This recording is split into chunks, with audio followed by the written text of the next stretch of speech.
We're live. Rob, you're hot.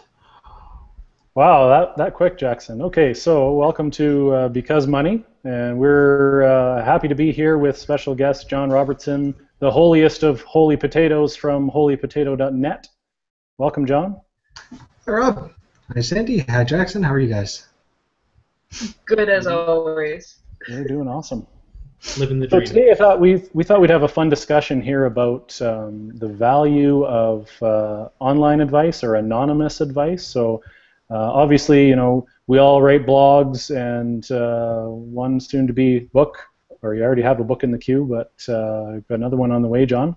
And but online, we've got anonymous users asking questions, pretty detailed questions about financial advice in forums like Reddit or the Canadian Money Forum, all kinds of places on our blogs, emailing us asking for advice. And how do we take that? What kind of value is there in some of the answers that you see on Reddit or on Canadian Money Forum? Because personal finance, it is personal, and if you don't have a lot of all the information about that particular person, how can you give constructive feedback on their questions? So I thought I'd kick it over to Sandy to maybe talk about some examples of online anonymous advice, or what value do you see in it? Well, John has some good examples. I just wanted to preface it by saying John and I, well, when we were planning this episode, I was making some rather derogatory remarks about online or anonymous advice, and John kind of caught me up on it, talking about that. I mean, it can be of value, and I had to spend some time thinking about it because obviously we all, I mean, maybe with the exception of Jackson, I know we all hang around on the Canadian personal finance Reddit subthread, and obviously if I'm giving advice, I have to think that there's some value in it, right? But I realized that what I think the value of the advice is that it's a starting point. So I think some people don't recognize it in that way, but they're worried about going to, a lot of the questions are like, am I going to have to pay taxes on XYZ if I got back together with my girlfriend, and then we moved into a different house, and then we had 4 kids, and then we split up again? I mean, often the questions are quite complex, and it's hard to just answer just kind of by typing on your phone or whatever. But it's a good place to start to look for what the terms are, and look, here's an easy phone number to call, or can I encourage you just actually to talk to an accountant or wherever you can. So again, it's a good place to start, but if I could sum it all up before we even start the show, I would say it's only a place to start, and then you kind of have to dig deeper, right? The end. Yeah, I mean, I'd say that I'm honestly shocked at how good anonymous advice online is. I mean, there are some bad examples, and it is like brief. So, I mean, that's the first thing that's going to happen when you're going with anonymous advice online and trying to get someone to talk to you, is running into this problem of too long, did not read, like this. It's just, I tuned out, I couldn't listen to your whole thing. It's just too much to try to put up your entire story there in a post on a web forum and have someone actually read it without getting paid to read it, and then provide personalized advice for you. So, when we're talking about advice, we have to keep in mind that when we're talking about people talking about financial matters online, that we're talking about stick figures. It's not a whole portrait of a person with details and freckles and individual hairs. It's a stick figure. And if you approach it that way, you probably get decent general advice, like Sandy says, as a starting point, or a generalization. But if you try to get really, really personalized advice, that's where you tend to see the worst come out, because it's really hard to do it that way. And the too long didn't read is a perfect example of, even just in a regular conversation where someone has such a strong opinion, before you even blurt out what your question is, they've got the answer for you without even really understanding your situation, and it's black and white to them. And that's so often not the case. There's a lot of gray areas in personal finance, and that's why I find a lot of the answers on some of those forums to be very black and white, and possibly didn't read into the whole post or the whole question. Scary you get sometimes. a lot of that. What's Go ahead, that? John. Go ahead, John. Well, I was going to say, you can get a lot of that, especially where there's a lot of controversy around a particular issue and where people have really strong feelings about it. Like someone might come in and say, oh, how can I analyze the stock to be a dividend growth investor? And then you'll have 6 people jump on and say, no, no, no, index investing is definitely the way to go. You're, Right. not thinking about it right if you're trying to even become a dividend growth investor in the first place. Yeah, I find that a lot on the Canadian Money Forum. There's the division between the index investors and the dividend investors. And any time the dividend investor or wannabe dividend investor will post something, they get the barrage of what shouldn't look at it just by the dividend, blah blah blah, and there's no real constructive answers to his question, I guess. There's just not a lot of room for nuance sometimes, but obviously that's where some of the people who we've talked about in the past that stand out as people that give really good advice are the people that can give either really short, succinct, this is where you need to go to get that information kind of answers, or tell us more and these are the 5 things that we need to know so that we can help you, or very nuanced, long, kind of let's consider all the options and maybe kind of the background of what you're asking. Those people stand out. I mean, we were talking about it, we made a joke about it, but I have like a girl crush on one of the people that talks on Reddit. Like, anytime she says anything, I'm like, yeah, just listen to her. She's fantastic. It's obviously not me. Now, how many of these questions are, just like throwing questions out, looking for like as that starting point, like you talked about, and how much of it is like, I don't want to pay someone for this advice, so I'm going to crowdsource the answer. Well, that's exactly what I wanted to ask there, Rob. I think you're nailing it. What is the profile of someone who's willing to ask questions anonymously online, and what is the profile of somebody who's willing to answer those? Do we trust the person that's asking them? Are they just cheap and looking for an easy answer? And the people that are answering it, why are they answering it? Is it actually professionals who are looking to source new clients, or is it just people who think they know everything and want to pontificate? That would be my, I don't know. I don't know. I would add a third person, because I would say professionals looking to seek new business are often viewed with distrust. I mean, that's why I don't think I have ever one time even hinted at the fact that that's what I do professionally, for the very same reason that I think a lot of those people are not trying to seek those professionals out, right? There's a lot of distrust, and sometimes it's warranted, and other times it's not. It doesn't hurt you to go and start asking questions. You're not forced to buy anything. Even if you go to the bank, you know how much it hurts me to say that. Nobody's forcing. You don't have to pay a fee to go in. You could start asking questions and use your brain to assess the validity of what somebody is telling you and not make a decision when you're there. I think people are very unwilling to go to professionals like mortgage brokers, like financial planners, like investment salespeople, because they worry that they're going to be sold to and don't know how to assess the information, and feel like asking anonymously is safer in that way because of the level of distrust than going to one of those kinds of people. I know it seems weird and sort of, I don't know, offensive maybe, but do you know what, that make sense? Am I off base, do you think?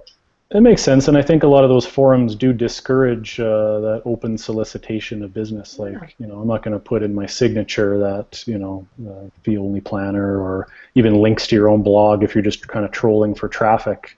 They really frown upon that. So I think there is kind of that, there is a trust of the community in that sense, that they're going to get at least some, ideas that they can go forward with, rather than going in kind of blind to that professional who then might sell them something that might not be in their best interests. But then you get the really bad stuff. Sorry, go ahead.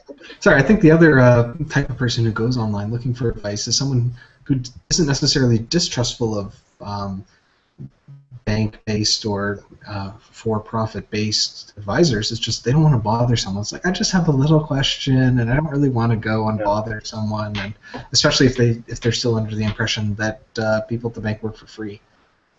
Do you know what, though? And I think you hit on something else. I think some people don't realize the complexity of the question that they're asking sometimes. I think there's that general sense that, look, there's one right answer, and I can just, if I can just say, hey, this is how old I am, how should I invest this money that I have? And there's one objective answer that everybody online knows, and they can just ask the question. And instead of asking Google, then whatever Reddit's going to tell them. And then it takes a while to understand that your own circumstances are about as complex as whatever your face is. Freckles and all. Right. And that's a really good point about the complex. I think it's a simple question, so I'm going to ask you because I perceive you as an expert or whatever. If they're emailing, say, an individual blogger or author, or asking a community that they trust, just thinking it's a simple question, and I think that kind of leads me to someone like, is it Doug Runchi, who does the CPP expert? So ask me anything, but the CPP calculations are so complex and there's so many different scenarios. So he says, well, look, I'll run them for you, but it's going to cost a fee, and here's what that service looks like. And I remember another expert in a particular niche subject trying to do the same thing, because you'd get all kinds of questions about this particular topic, and they weren't just simple answers. And so some people I know, like the oblivious investor, Mike Piper down in the States, he turned off comments on his blog, and he'll get a lot of emails on those questions, and he'll answer them and make a blog post out of it. And I think some of those have even led to, he writes short books. So, kind of turning that, it's such a complex question that a real expert shouldn't really be able to answer it in a brief brief reply. So they've kind of turned that into a little niche service, and I wonder what kind of uptake there is from the consumers on that side of the equation. Have you guys seen that kind of willingness to pay for that, what you think is a small question or a simple question? I don't know. If people don't know about Doug Runchi, they should. I would pay. I mean, I have paid him for other clients. Like it's not a simple question. I mean, it's a complex calculation that he does, but his accuracy and his fee is so relatively small. I mean, if you're approaching 60 and you're thinking, I'm going to retire early, or child rearing dropout or whatever, you should just pay the money and go talk to him. There's the plug for Doug Runchi. So, John, you said you had found some kind of bad examples of some anonymous advice or some anonymous questions. Can you share them with us? Yeah, so I brought up a couple. So the first one is kind of over here, if I bring it up, is a little bit of a specific example of a more general issue, which is where the advice is just plain wrong. Like it's maybe close, but they got the details wrong. And sometimes these people can be very adamant in their opinions about where they're wrong. So I'll get to one example where someone was really adamant about it and they were wrong. But in this one, I'm not sure if it's high enough resolution to see over the YouTube, but someone is just basically asking, when do I start using my RRSP? I'm thinking of buying a house. Someone says, go ahead, use the first-time home buyer's plan. This allows you to pull out to $15,000 penalty-free, and it will be doubling your money. And it's like, well, no, that's not how the home buyer's plan works. It's sort of, almost, but the numbers are really wrong. It's $25,000, and it's not anywhere close to doubling. So that's one kind of example where that's irking me, because I'm a mortgage broker, and I would say that a third of my clients use the home buyer's plan, and it's $25,000 for an individual, $50,000 for a couple. Now, to double your money, I've heard it's a strategy that people will take their savings, put it into the RSP, wait the 90-day grace period to get the tax benefit, and put it out. So I guess if you're at a 45% tax bracket, you can get the benefit of getting the RSP, but you still have to pay it back. You're not doubling your money. I mean, even if you're at a 50% tax bracket, you're getting 50% back, and that's if you're assuming that this is a total benefit to you and not considering that eventually you are going to have to pay that back. It's a good example. Good example. Did he get downvoted, John? Actually, he's still at a positive when I took the screenshot. He's still at positive 2 points. If you're not familiar with how Reddit works, people will up and downvote posts, and often in the personal finance section, people will downvote posts that are inaccurate, which is kind of a tag. If you see a post that's got a lot of negative points to it, that might be advice that others have come along and seen as inaccurate, and often they'll fix it. The community is actually pretty good at self-policing and self-correcting, but it takes time for that to happen. So if you post a question, you get a response 2 hours later, and then you run with that, 2 days later someone might come along and correct it, but it might be too late for whoever's read that post in the meantime.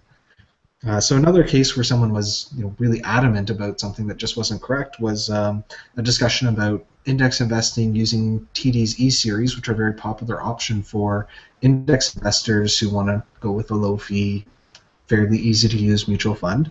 And there are no commission costs to buy and sell TD E-Series, either through TD Mutual Funds or through TD Direct Investing / Waterhouse. Now, this one guy was just adamant, no, in Waterhouse you have to pay a $29 fee or $9.99 fee depending on how much you have in your accounts, and everyone's just going, no, that's not right. And he linked to an email that he got from a rep, and it just turns out the rep sent him wrong information when he sent a query, but he's never actually tried it himself, and the vast majority of the community is saying, no, this is wrong, and he's just continuing, like thread after thread, he'll jump in and say, no, no, no, TD charges you a commission to buy and sell E-Series. Oh, dear. John, that's a very good segue into something else that we wanted to talk about with you, which is, why don't you tell us a little bit about, we know that you had an older book, so why don't you tell us a little bit about your new book? All right, well, let's go over to the cover here. So this is the new book, The Value of Simple, and basically what it is a book that I've put together about how to become an index investor, because that's something I'm finding that's missing in the marketplace, is I can send people to blogs, to a whole bunch of books in the library explaining why you should become an index investor. There's great information out there about why this is. In some books they say it's the only strategy you should follow and provide lots of proof for why trying to be an active manager just will not work.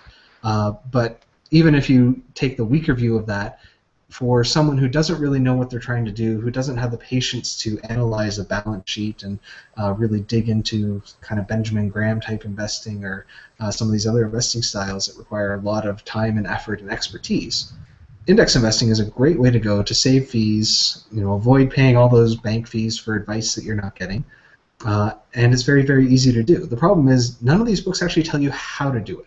The best that they've done so far have been the books that came out around 2011, The Millionaire Teacher and Money Sense Guide to the Perfect Portfolio, and even then they're very weak on the how. They're like, go to TD, go to some of these other brokers, buy some of these index funds, and just even mentioning which index funds are available in Canada for Canadians was like revolutionary.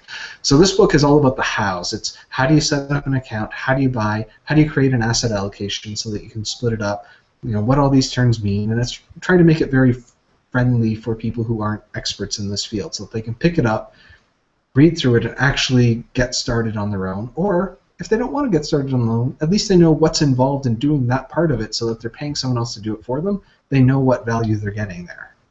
And so that's one thing I thought was interesting, John, was that you mentioned some of those books that came out in 2011, and a lot has changed in the landscape. Like Vanguard has come to Canada, and fees have dropped and whatnot. And I like that. Maybe talk a little bit about that placeholder you're going to have online that will be continually updating. How to do these things. If links are broken, we're fixing that, and kind of that real go-to resource that I think is missing in the marketplace. Well, I wouldn't say it's completely missing. A number of the blogs do provide this information, and so if you follow kind of any of the personal finance blogs that focus on index investing, in particular Dan Bortolotti's, I hope I didn't mispronounce his name, Canadian Couch Potato blog, he'll update with a lot of this. My one issue with the Couch Potato blog is he really gets into the fine nitty-gritty that can scare some people off, and that's another thing I've tried to focus on, is to help build up your confidence. Like, this isn't that hard if you just want to get going and invest for yourself. So what I've done on my site is created an errata section, because things will change after a book is sort of locked down, and that happened last time. So my previous book was a much shorter, smaller book, just little itty-bitty electronic only thing. If it had been printed out into book form, it would have only been about 40 pages. And all it did was tell you how to invest in TDE series. It didn't go into some of these planning issues or tax optimization or even the other options with Tangerine and using ETFs on kind of either side of the E-series. It was just E-series, just really focused on that. And shortly after I published it, Scotia iTrade and a couple other brokers, eventually Questrade, came out with free-to-buy ETFs. And of course, one of the big reasons for going with TDE series was you didn't have to pay commission costs. Well, now that's not quite a concern. I think it's still a good reason for other things that I get, good option for other reasons that I get into in the book. But you know, pretty much as soon as I hit publish, things changed, and things are going to continue to change like that. And so I reserved a spot on my website where you can go and find out what's updated since the book was published, so you can follow along with any changes. That's great. Mm-hmm. I think it's a fantastic idea. So when is this hitting the shelves, John? So I set it for December 1st release date. You can already pre-order it through my site. It's not available through Amazon or Kobo or Indigo yet. I'm not even 100% sure it's going to be listed in Indigo because that's kind of an option whether to take it up. I know it will be listed in Amazon and Kobo, and it should be available for pre-order there more towards mid-November. And then, of course, December 1st, they should have it for sure. And you have a spot on your website where people can pre-order. Yeah, so they can pre-order today if they want through my website directly, and then in a few more weeks through the retail partners.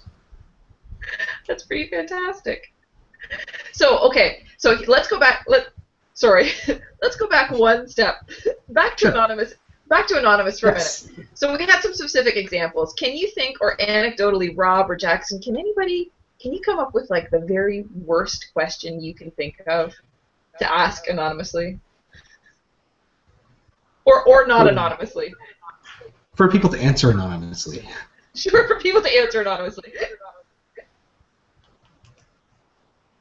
I don't know. I think I saw one on Facebook of someone that needed to make $200 like by Wednesday, and some of the advice she was getting was not really constructive. I don't think. Oh dear. I saw one very similar on Reddit actually a little while ago. I really need to make a lot of money very soon, and I need legitimate options. Yeah, I don't know about there's a lot of kind of hit and run questions. I don't really know what they're expecting to get out of it, especially with some of those type of questions. Like, you know, I think one of the answers to that one was, you know, move to Alberta and get a job in the oil sands, and you know, like, like it goes back to what we were saying. Like, if you don't know the whole situation, how can you give any sort of advice on something like life-changing like that?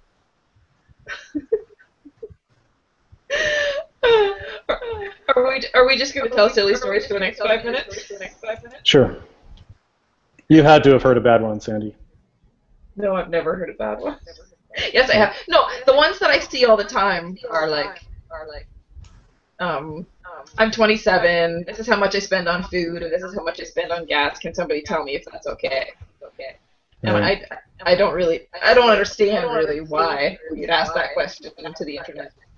Yeah, like what's the point of you know, I spend $300 a month on groceries, is that okay, or where does that fit into, you know, the average or whatever? Like it's so arbitrary.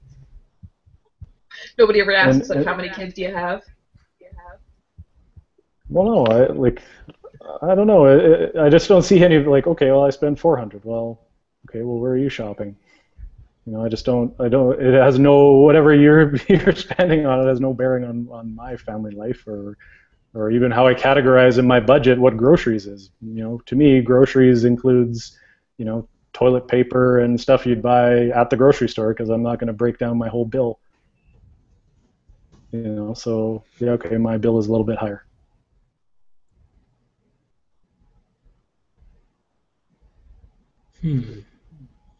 Anonymous advice. That's an interesting one.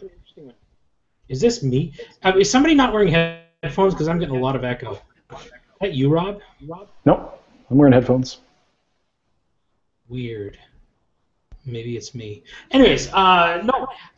My problem is when you Google search a question and you take the top response, you find somebody. How do you know that that information is accurate? You know, I think online, it's really difficult to figure out what is good information. Really, for me, like when, for example, I know this isn't finance based, but if we're looking for an apartment and we don't know the area, we look, it's a different landscape in a week, it's a different landscape in a month. So I think finding somewhere online that you're familiar with is very important. So if you're talking about a thread, you know, Sandy, you've got a girl crush on somebody, it's because you've got the familiarity. So I think if you want to avoid the bad advice, it's build familiarity with somebody somewhere or some kind of community. Does that make sense? Like, yeah, it does. And the Google search one is drives me nuts too, because I know a lot of bloggers. It's a very it's kind of a tricky thing, I think. But you can remove the post or the date the article was posted from appearing in the little Google snippet or whatever. So I could have wrote some article in 2010. There's no relevance whatsoever, and say it ranks in the top on the top page of Google, and somebody hits on that, and you know, kind of acts on that advice. You know, I think that's really bad. Yeah, I think it's really important to come in with at least a little bit of knowledge, because that's where you tend to get the worst understanding. Like, even if someone gives you good advice, you might not be able to do anything with it if you don't understand what you're coming in with. And it also makes kind of some of the silliest questions. Like, someone will come in and say, I want to invest in something. I'd be happy with a 15, maybe 20% return, and I want no risk. And then you try to say that's not in the remotely realistic, but if they don't have the knowledge to know that, like if all they know of what an approximate return is from Toronto billboard condo ads claiming, you know, ridiculous 20% returns, then they don't have a basis for when someone says, oh, well, you know, if you invest this way, you have a chance of losing 50% of your money, and over the long term, you'll probably make 5 or 6%. And they go, that's insane. What are you talking about? That makes my stomach roil. That's too risky for me and not enough return. And you go, well, that's what it is. I appear to be the only one unmuted, so I'll just keep talking. So another issue is when there are conflicting issues with different posters' values. So some people will come on and say, should I save up 20% for a home, or should I use the home buyer's plan, or should I use CMHC insurance to buy as soon as possible? And then you get just a big spray of information from different posters, because some people believe that that 20% is sacred, that you have to invest with that, or to buy a house with that. Some people think, oh no, buy as soon as you can. That's what CMHC is there for. So you know, if you can even wrangle 0% down by borrowing a down payment, then do that. And so you get this big mix, and it's really hard to, you know, work from that. I was going to say a big one that I've seen all the time is the short-term savings. So I'm saving for a house, and you know, I want to buy in a year or two, and I've got, you know, $20,000, $50,000. Where do I park it, where I don't just earn 1 or 2% interest? Yeah. And well, the answer is you can't really, you know. So they want to put it into something, just like you said, you know, I want to put it in something where I can get some growth out of it, but I don't want any risk. And sorry, that doesn't exist. You know, the best option is some kind of high interest, you know, savings account, but a lot of people don't want to hear that, and it's probably one of the more common questions, I think, on a site like Reddit. Where yeah, and then of course the problem is someone will come in and have the point of view that, you know, this other thing is a really safe way to do it, so go do that. Like, you might not know the risks involved that they didn't state. Like, for instance, second mortgages. Oh, you know, just go and invest in private second mortgages. I make 8% on that, and it's totally guaranteed by the person taking out a second mortgage. Yeah, so there's a lot of that. There's Sandy. I'm just laughing at Jackson. He's just about to explode a bit. Oh, second mortgages. Wow. Yeah. We get we get approached all the time as mortgage brokers to, invest in Mix, Mortgage Investment Corps, and yeah, they just paint the picture like, this is the world's best thing ever, no problems, nobody ever loses money. And I can tell you from experience how many people call and say, I'm foreclosing on both my mortgages. It's just like, whoa, no, avoid the second mortgages. But man, did they paint the nice pictures. Anyways. I've done it twice and it's never no one's ever defaulted on me, so you're fine. Nailed it. Well, there we go. I think that's it. Anybody else have anything to add? No parting wisdom. Are we going to sum this up? Do we trust online advice? Do we not trust online advice? John, I like your point. Sure. Johnson, find someone you do trust, or find a source or a couple that you do. If you are kind of looking to bounce ideas off of, find those experts that you do. I agree with this line of thinking. But even that can be dangerous too. You don't want to just go there for confirmation of what you think. You want to get a couple of different opinions. So I like what Sandy said at the start. It's a starting point. Don't just go hit and run advice looking for some kind of quick fix, because you're not going to find it in the Reddit or Canadian Money Forum or whatever. Just do a lot of research and make your own decisions. Yeah, that's absolutely right. You got to start with research yourself. You got to put the work in yourself, because when you go to these forums, all you can present is that stick figure. So you got to make sure yourself that stick figure is accurate, and that you can deal with the information that you get based on that stick figure.